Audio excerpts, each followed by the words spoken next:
نام ہے وہابی نام ہے بابی، میں ہوں مسلم علمی کتاب۔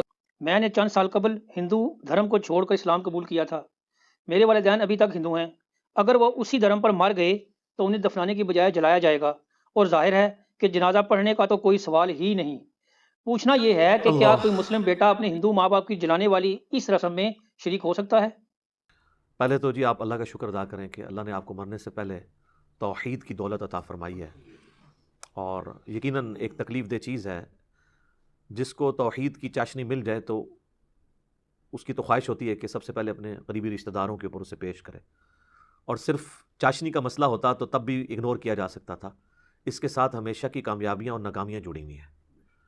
اگر توحید کی صرف مٹھاس ہی ہوتی نا تو کوئی ایشو نہیں تھا، لیکن توحید کی اس مٹھاس سے روگردانی کرنے والے کے لیے ہمیشہ کی جہنم کا ہونا یہ بہت خطرناک معاملہ ہے۔ اللہم اجرنا من النار۔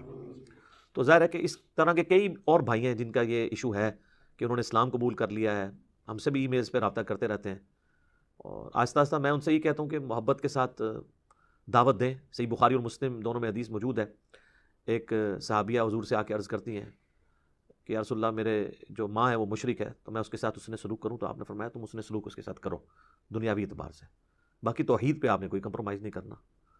اور قرآن حکیم میں واضح اللہ تعالیٰ نے سورہ توبہ کے اندر آیت نمبر 23 اور 24 ہے، میں تو اس انداز سے بیان نہیں کر سکتا جس طرح ڈاکٹر اسرار صاحب کیا کرتے تھے، بڑے اگریسو انداز کے اندر۔ حقیقت بات ہے کہ وہ انہی کا خاصہ تھا۔ یہ آیت نمبر 23 ہے، اعوذ باللہ من الشیطان الرجیم، سورہ توبہ، ننگی تلوار ہے جی سورہ توبہ۔ یا ایھا الذین آمنوا لا تتخذوا آباءکم واخوانکم اولیاء، اے ایمان والو اپنے ماں باپ کو اور اپنے بھائیوں کو مت دوست بناؤ اپنا، ان استحبوا الکفر علی الایمان، اگر وہ ایمان کے مقابلے پر کفر کو اختیار کر لیں، اس سے محبت کریں۔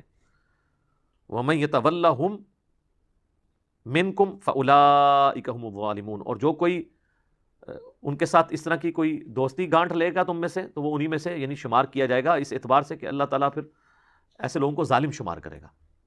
تو واضح فرما دیا کہ ماں باپ ہوں جو مرضی، اور اس سے جو اگلی آیت ہے نا وہ آیت ہے جو ڈاکٹر سرار صاحب بھی بیان کرتے تھے، سورہ توبہ کی 24 نمبر آیت، قل ان کان آباؤکم وابناؤکم واخوانکم وازواجکم وعشیرتکم واموال اقترفتموها وتجارۃ تخشون کسادها ومساکن ترضونها احب الیکم من اللہ ورسولہ وجہاد فی سبیلہ فتربصوا حتی یأتی اللہ بامرہ۔ اے نبی تم فرما دو کہ اگر تمہارے ماں باپ، تمہاری اولاد، تمہارے بھائی، تمہاری بیویاں، تمہارے رشتہ دار، اور تمہارے وہ مال جو تم نے بڑی محنت سے کمائے ہیں، اور وہ تجارت جس کی مندی کا تمہیں خدشہ لگا رہتا ہے، اور وہ گھر جو تمہیں بڑے پسندیدہ ہیں، اگر یہ چیزیں اللہ اور اس کے رسول اور اس کی راہ میں جہاد کرنے سے بڑھ کر تمہیں محبوب ہیں تو پھر انتظار کرو۔ ڈاکٹر صاحب کہتے ہیں پھر دفع ہو جاؤ اور انتظار کرو، باقی وہ فتربصوا، یہاں تک کہ اللہ اپنا حکم عذاب لے آئے۔ واللہ لا یہدی القوم الظالمین، اللہ تعالیٰ ظالم قوم کو کبھی ہدایت نہیں دیتا جو خود گمراہی کے اوپر تلی ہوئی ہو۔ یہ سورہ توبہ ہی سر اینڈ پہ جا کے نا اسی اسپیسیفک کوشچن کے حوالے سے ایک آیت آتی ہے، وہ بھی میں بیان کر دیتا ہوں آپ کو۔ المستدرک للحاکم میں حدیث ہے، مولا علی سے کسی نے پوچھا یہ سورہ توبہ سے پہلے بسم اللہ کیوں نہیں ہے؟ تو مولا علی نے فرمایا کہ سورہ توبہ جو ہے وہ تو ننگی تلوار کے ساتھ نازل ہوئی ہے، یعنی اس میں تو کہا کہ 4 مہینے کا ٹائم ہے، یا تو اسلام قبول کرو ورنہ عذاب استحصال آئے گا اور قتل کیے جائیں گے۔ تو وہ کہتے ہیں جو نازل ہی ننگی تلوار کے ساتھ ہوئی ہے تو وہ اللہ کی صفت رحمان اور رحیم کے ساتھ اس کا آغاز کیسے ہو سکتا تھا؟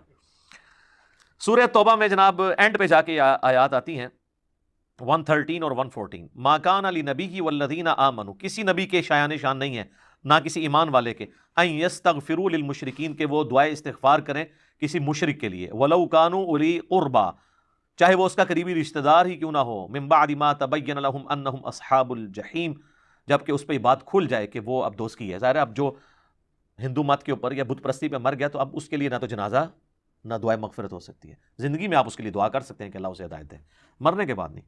پھر اللہ نے فرمایا وما کان استغفار ابراہیم لابی، اور جہاں تک تعلق ہے ابراہیم کا اپنے باپ کے لیے جو کہ مشرک تھا، اس کے لیے دعا کرنا، الا عن موعدۃ وعدها ایاہ، وہ اس وعدے کے سبب تھا جو اس نے کیا تھا۔ وہ سورہ مریم میں آتا ہے نا کہ ابراہیم کے باپ نے کہا کہ میں تمہیں سنسار کر دوں گا، نکل جائے ادھر سے۔ وہ بڑی دردناک گفتگو ہے کہ آپ بجان ہدایت قبول کریں، آپ شیطان کے راستے پہ چل گئے، میرے پاس وہ علم آیا جو آپ کے پاس نہیں ہے، میں آپ کو جنت کی طرف بلا رہا ہوں، اینڈ پہ ان کا نکل جائے ادھر سے۔ تو انہوں نے کہا کہ میں نکل تو رہا ہوں، میں آپ کے لیے دعا کرتا رہوں گا۔ تو اللہ تعالیٰ ہمارا کہ ابراہیم جو دعا کرتے رہے نا، وہ انہوں نے اپنے باپ سے ایک وعدہ کیا تھا، فلما تبین لہ انہ عدو للہ، لیکن جب اس پہ یہ کھل گیا کہ وہ اللہ کا دشمن ہے پکا، تبرأ منہ، تو انہوں نے پھر اعلان برات کر دیا. ان ابراہیم لأواہ حلیم، بے شک ابراہیم جو تھے وہ بڑے نرم دل تھے، حلم والے تھے. تو بہرحال اتنا نرم دل بھی ہو کے جب اللہ کا والا معاملہ آیا تو انہوں نے پھر دعا کرنا بھی بند کر دی. تو اب اس طرح کی جب ایکٹیویٹیز پرفارم ہوتی ہیں تو ظاہر ہے کہ اب ایک ہم معاشرے کے اندر بھی جڑے ہوئے ہیں، تو اس ایکٹیویٹی میں اس کو ویٹ کرنے میں تو کوئی حرج نہیں ہے. یعنی جو ایکٹیویٹی پرفارم ہو رہی ہے اس کے اندر آپ پارٹیسپیٹ نہ کریں. وہ جو کچھ شرکی الفاظ بولتے ہیں یہ، ویسے وہ جب چتا کو آگ لگائی جا رہی ہے ظاہر ہے وہ تو اب آپ کے اختیار میں بھی نہیں ہے، آپ روک بھی نہیں سکتے اس کو. تو اس سرمنی میں شامل ہونے میں کوئی حرج نہیں ہے. بہرحال اس کے اندر جو کچھ وہ کر رہے ہیں بول رہے ہیں وہ آپ نہ کریں. آپ اس کو اسی طریقے سے ویٹ کریں جس طرح کسی جگہ پہ آگ لگی ہوئی ہے تو آپ کھڑے میں، وہاں موجودگی آپ کی اس لیے بھی ضروری ہے اس اعتبار سے کہ وہ پھر آپ سوشلی دعوت تو کبھی بھی پیش نہیں کر سکیں گے. باقی ان کی وہ جو رسومات ہیں اس کا آپ حصہ نہ بنے کہ بھی وہ بیٹا جا کے تو جناب جا کے چتا کو آگ لگائے گا، آپ نہ لگائیں، کیونکہ اسلام میں تو آپ اس طرح لاش کو آگ نہیں لگا سکتے. لاش کیا کسی آپ جانور کو آگ نہیں لگا سکتے. بخاری مسلم میں حدیث ہے کہ آگ کا عذاب جو ہے یہ اللہ نے اپنے ساتھ خاص رکھا ہے، وہی اپنی مخلوق کو دے سکتا ہے، کوئی مخلوق کو عذاب نہیں دے سکتی. تو وہ آپ اس ایکٹیویٹی کا حصہ نہ بنیں. ویٹ کرنے کے لیے وہاں ضرور کہیں پیچھے جا کے کھڑے ہو جائیں، وہ ہم بھی یہاں پہ کرنا پڑتا ہے. جنازے کے بعد یہ لوگ اجتماعی دعا مانگتے ہیں اور وہ سہارا لیتے ہیں ابو داؤد کی حدیث سے کہ جب جنازہ پڑھو تو خوب لجاجت سے دعا کرو. وہ تو ہے کہ جنازے کے اندر جو دعا ہے نا وہ آپ نے لجاجت سے کرنی ہے. یہ نہیں ہے کہ جنازہ پڑھ کے فارغ ہوئے پھر دعا کے لیے بیٹھ گئے آپ اجتماعی. باقی وہ ابو داؤد میں حدیث ہے کہ جب اپنے بھائی کو دفنا چکو تو قبر کے سوالات کی استقامت کے لیے دعا کرو، وہ آپ نے قبر پہ کرنی ہے. باقی جنازے کی نماز کے بعد جو دعا ہوتی ہے تو خود علماء نے نکال لی ہوئی ہے، اور دیوبندی نہیں کرتے، اہل حدیث نہیں کرتے، بریلوی کرتے ہیں. دیوبندیوں سے جب پوچھیں یہ دعا جو ہے بریلوی کرتے ہیں، وہ کہتے ہیں ثابت نہیں ہے تو اس لیے ہم نہیں کرتے. تو ان سے پوچھیں یہاں تو آپ کو ثابت نہیں نظر آ رہا ہے، تو جو آپ فرض نماز کے بعد اجتماعی دعا کرتے ہیں یہ کہاں پہ ثابت ہے؟ وہ کہتے ہیں وہ علماء نے شروع کروائی تھی اس خدشے سے کہیں دعا اٹھ نہ جائے امت سے. تو تواڈے مولویاں دا ہی رائٹ ہے خالی بدعت جاری کرنے دا، بدعت ہسنا، اور کسی نو رائٹ نہیں حاصل. یہ پریکٹیکلی جواب دیتے ہیں وہ.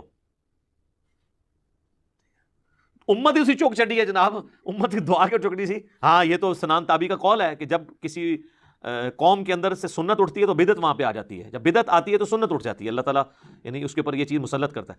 تو یہ اسی طریقے سے. تو اب میں وہ اس لیے بتا رہا تھا کہ اب اس کو آپ نے 100% اس سے ریزیمبلنس نہیں کرنی وہ چتا جلائے جانے سے، لیکن جب یہ ایکٹیویٹی ہم تو ظاہر ہے چونکہ سب کے جنازے پڑھ لیتے ہیں، سب اماموں کے پیچھے پڑھ لیتے ہیں، تو اب جب کبھی کسی بریلوی جنازے میں مجھے جانا پڑ جائے تو اب جب جنازے میں آپ پہلی صف میں کھڑے ہیں تو سلام پھیرنے کے بعد سارے جمگٹا لگا کے دعا مانگتے ہیں، تو اب اس وقت ایک غیر اخلاقی حرکت لگتی ہے کہ آپ اٹھ کے باہر نکل جائیں. ٹھیک ہے نا؟ اس میں پھر ایک سنگل آؤٹ ہونے والی بات ہوتی ہے. جس طرح یہاں پہ بھی کچھ لوگ ہیں وہ اہل حدیث ہیں، دیوبند بریلوی کے پیچھے نماز پڑھتے ہیں، تو وہ جیسے سلام پھیر کے وہ دعا کرتے ہیں وہ جان بوجھ کے اٹھ کے باہر آ جاتے ہیں. ٹھیک ہے؟ وہ ضرورت نہیں آپ بیٹھ کے اپنے اذکار کریں، آپ ان کے ساتھ ہاتھ اٹھا کے دعا نہ کریں، آپ اپنی دعا کریں، بعد میں آپ اکیلے بے شک ہاتھ اٹھا کے دعا کریں. تو ہم پھر یہ کرتے ہیں کہ ہم جنازے میں وہیں کھڑے رہتے ہیں، وہ ہاتھ اٹھا کے دعا کر رہے ہوتے ہیں، ہم ویسے کھڑے رہتے ہیں، تھوڑی انتظار کر لیتے ہیں. اور مزے کی بات آپ کو بتاؤں، جنازہ جو ہے وہ 1.5 منٹ کا بھی نہیں ہوتا اور دعا 5 منٹ کی ہوتی ہے، کیونکہ دعا انہوں نے کرنی ہوتی ہے اپنی مادری لینگویج میں، اور وہ دعا جتنی لمبی ہوگی جتنی خوبصورت ہوگی اتنا ہی گھر والوں سے اکرام مسلم زیادہ ہوگا پیسے کی شکل میں. ٹھیک ہے نا؟ ظاہر ہے وہ بعد میں پیسے لیتے ہیں، فری تو نہیں جنازہ پڑھاتے. نام ہے وہابی نام ہے بابی، میں ہوں مسلم علمی کتاب.